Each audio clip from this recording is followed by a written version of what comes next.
근데 사실 이런 범죄를 저지르고도 감옥에서 가해자는 협박 편지를 보냈어요.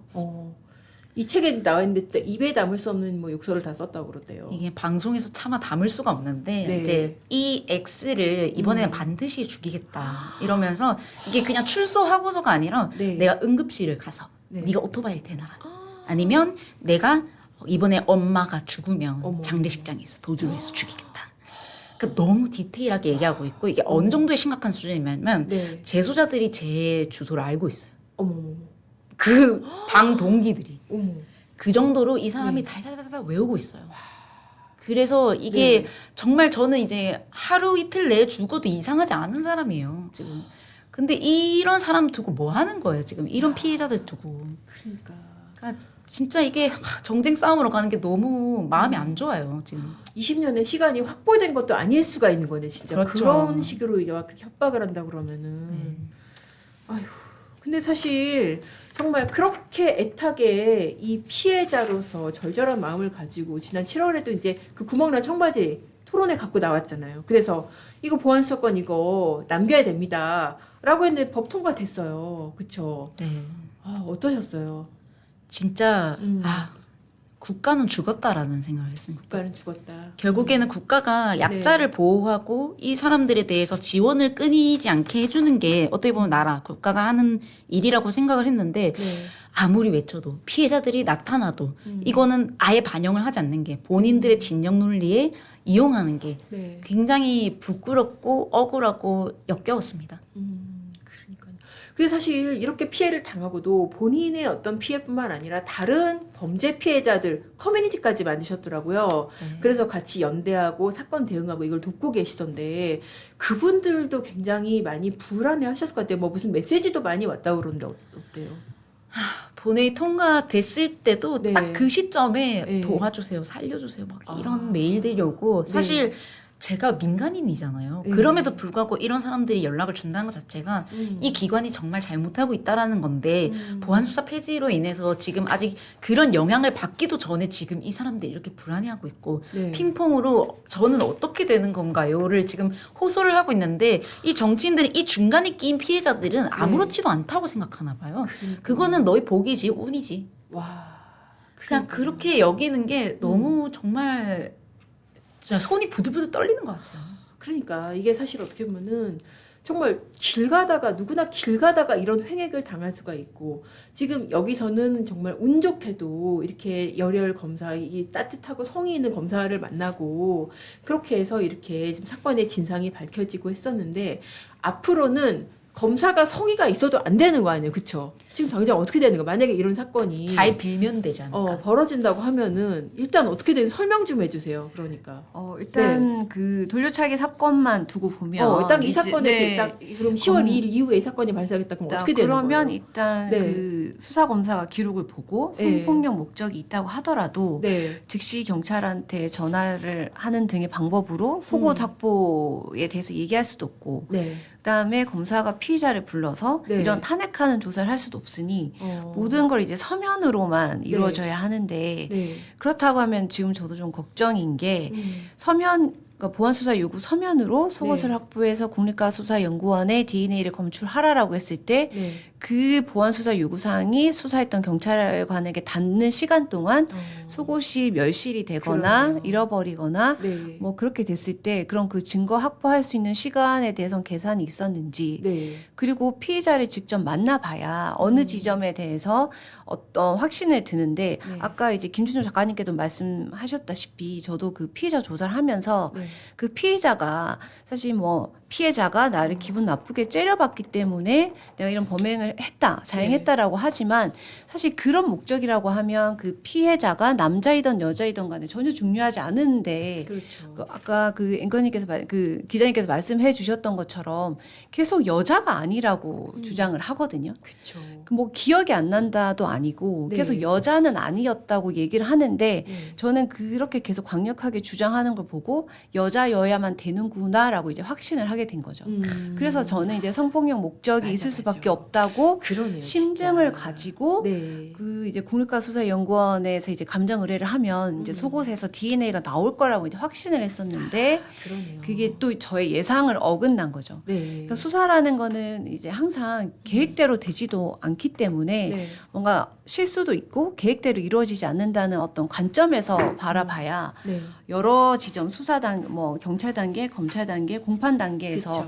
추가적인 증거가 확보됐을 때 그에 적절한 수사를 통해서 대응하고 증거를 확보할 수 있는데 지금 그럴 수 없다는 거죠. 그리고 그러니까 그때 그 이게 초동 수사로 이제 다 네. 이루어져야 되는데 그러니까 그 그러니까 수사- 한계 네. 그렇죠. 수사 검사 감으로 딱 봤을 때 여자는 아니었다. 그럼 여자였으면 네, 되는 되는구나. 거다라고 생각을 네. 한 거죠. 그 지점에서 이제 그러니까. 제가 확신을 가지게 된 그러니까 거예요. 그게 만나서 얘기를 듣고 표정을 봐야지 딱 감이 나오는 그렇죠. 건데. 그렇게 해야 제가 그러니까 이 지점이구나라는 네. 이제 확신이 서는 그런 지점이 있는데 그러니까 네. 심증을 확고하게 가지기 때문에 음. 심증을 확고하게 가지고 수사가 이루어지면 네. 사실 조금 더 확신에 찬 수사가 가능한데 그렇죠. 이제 오로지 그 당사자들을 대면하지 못하고 어. 서면으로만 네. 이제 어떤 이 사건을 봐야 된다라고 했을 때 음. 이때까지 그런 방법으로 이렇게 획득했던 증거나 어떤 네. 검사들의 심증을 네. 어떻게 이제 메워갈 것인지 보강할 것인지에 대한 깊은 고민은 없었다.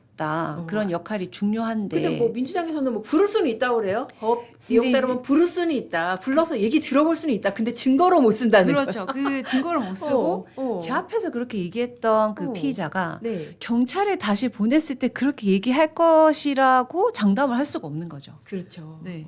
그- 어떤 상황에 따라서 그 얘기를 지금 시적절하게 제가 이제 진술을 확보하면 네. 그에 대한 탄핵으로 계속 나아가고 그 추가 증거가 확보돼야 되는데 그렇죠. 다시 그럼 이 얘기를 네. 경찰에 가서 하세요라고 그러니까, 해야 이제 그러니까. 증거 능력이 부여되는 맞아. 거니까. 그러네, 진짜. 그래서 이게 어떤 얘기로 들리냐면 저도 네. 어떻게 보면 1년 동안 공론화로 아무도 안 믿었거든요. 어. 근데 뭐라고 얘기하냐면 증거 있냐? 라고 하잖아요. 이것도 똑같은 거예요. 심증은 있지만 검사가 이래서 분명히 조금 요구를 할게요. 제발 부탁할게요. 이렇게 빌어도 네. 증거 있어? 아, 가 돼버리는 거예요. 모든 증거의 권한이 이쪽으로 쏠리기 때문에. 그렇죠. 그러면 검사는 누가 이걸 설득하려고 하겠어요. 다 본인을 의심하는데. 맞아요. 그러네요. 아니 검사 앞에서 뭐 아무리 얘기해봤자 뭐 증거도 안 되고 다 경찰한테 가서 다시 얘기해야 되고 그렇죠. 검사 앞에서 뭐 검사가 아무리 무슨 매섭게 추궁을 한다 그래도 그 면이 서겠어요, 그렇죠? 그렇죠. 그 이제 어차피 이 얘기를 해도 증거로 쓰이지 않을 거라는 건 너무 잘 알기 그러니까 때문에. 너 증거도 없잖아, 막 이거 그렇죠. 아니야, 진짜 피해자들 입장에서도. 네, 그리고 그 피의자들 조사하다 보면 말 실수를 스스로 하는 경우가 있거든요. 음. 본인이 조사를 말이 많아지다 보면 네. 맞아요. 실수를 하고 그 네. 실수가 어떤 자백이 되는 경우가 있는데 음. 그런 지점을 이제 놓치지 못하고 네. 놓칠 수밖에 없고 이제 경찰에 가서 그 얘기 다시 하세요라고 했을 때 네. 그럼 이미 내가 말실수한 부분에 대해서는 다시 정신 차리고 이제 진술하니 그러니까. 그런 어떤 시적절한 증거 수집 방법이 이제 네.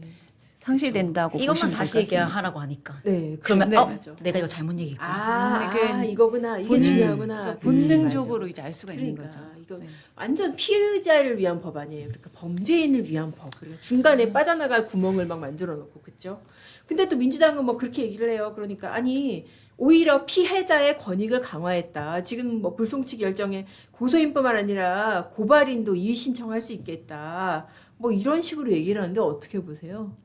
뭐 고발인의 그 권한이 마치 그 피해자만 고발을 할 수 있는 건 아니잖아요. 네. 근데 그 여튼 피해자는 고소를 하지 고발을 하진 그렇죠. 않잖아요. 맞아요. 그러면 이게 어떻게 피해자들을 위한 법안이라는지 모르겠고 네. 솔직히 그들이 그런 피해를 느껴본 적이 있을까요? 아무런 공감 수치 없이 만든 것 같아요.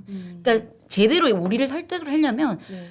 의견 청취를 하든지 아니면 제 책이라도 읽고 생각을 해보든지 그러니까 아무런 사전조사를 안 하고 그냥 본인들의 결론에 맞춰서 이 네. 법안을 만든 거예요.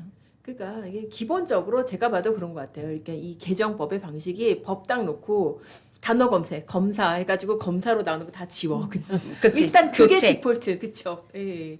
검사 나오는 거 다 지우고 뭐 그래 이거 하나 넣어줄까 선심 쓰듯이 약간 그런 느낌. 뭐 그 선심 쓰듯이 들어간 것 중에 하나가 그 열람 등사건 사건 기록 열람 등사건을 부여했다고 하는데 어떠세요? 그것도 어떻게 보면 자세히 네. 보면 이의 신청을 했을 때 그 권한이 있고 실질적으로 이게 모두 다 보여줄 수 있다 이런 강제권이 없기 때문에 또 네. 거기서 불허가 나는 부분이 있을 거예요. 네. 그리고 거기다가 이거를 전자상으로 이제 유포를 하게 되면 징역 1년이나 아니면 500만 원 그게 이하 황당하더라 진짜. 공론화 하라면서요. 그러니까요. 근데 어떻게 하라는 거예요? 이렇게 얘기를 해놓고 네. 그러니까 이게 앞뒤도 너무 다르고 본인들도 이 자세히 보지도 않고 이걸 만든 거예요. 사실 이게 뭐 누가 그랬죠? 그러니까 이게 개정법에 문제 생기면 언론에 제보하라 그러는데 그럼 지금 이 법에 따르면 언론 제보하려면 기록 받아야 하잖아요. 우리도. 근데 그렇게 되면은 처벌받는다는 그죠? 뭐한 짓이 도대체? 뭐 처벌도 감수해라 이거죠. 그러니까 뭐 이제 처벌받고 바로 제보하려면 하든지 뭐 이거는 응, 그죠? 피해자가 피해자가 되는 거예요. 그러니까요. 진짜 피해자가 피의자로 바로 전환될 수 있는 그런 법이네 진짜.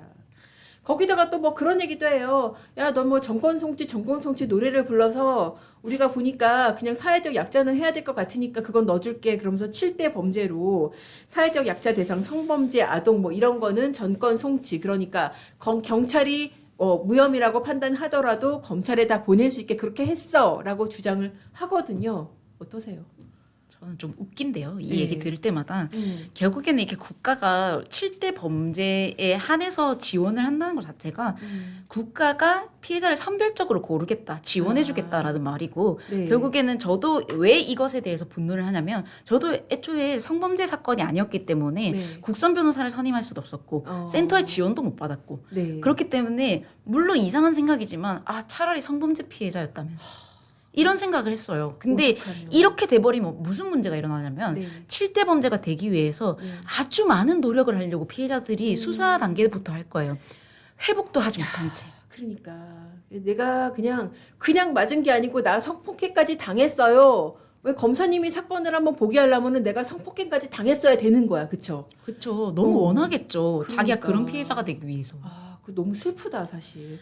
그러니까 그거를 또 내가 내 돈 들여서 입증을 해야 되는 거죠, 그쵸? 근데 또 공론화도 해야 돼. 와 이게 진짜 그러니까 피해자가 될래 피의자가 될래 이러면 개정법에서는 진짜 당연히 가해자 피의자가 돼야 되는 그런 상황이 되는 거네요. 그것도 되게 인상 깊었어요. 책에서 그러니까 잠깐 말씀하셨지만은 그러니까 피해자한테 국선 변호인을 선임을 해주는데 성범죄가 아니라서 못했다면서요. 자기 돈 썼다면서요. 카드로 분할 납부했다고. 그때 300만 원이라고 하는데 제가 네. 1년 동안 생계를 유지를 할 수 없었기 때문에 네.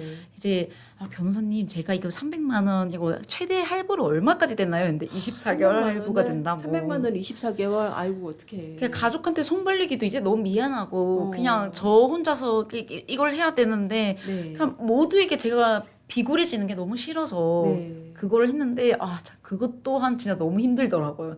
300만 원을 한꺼번에 그걸 이렇게 낼 수 있는 사람이 얼마나 있어요. 그것도 처음 시작에. 네. 그래서 그런 지점에서 봤을 때 진짜 사법의 민영화가 될 거다라는 말이 진짜 너무 사법의 공감이 민영화. 되더라고요. 진짜 그렇겠네요.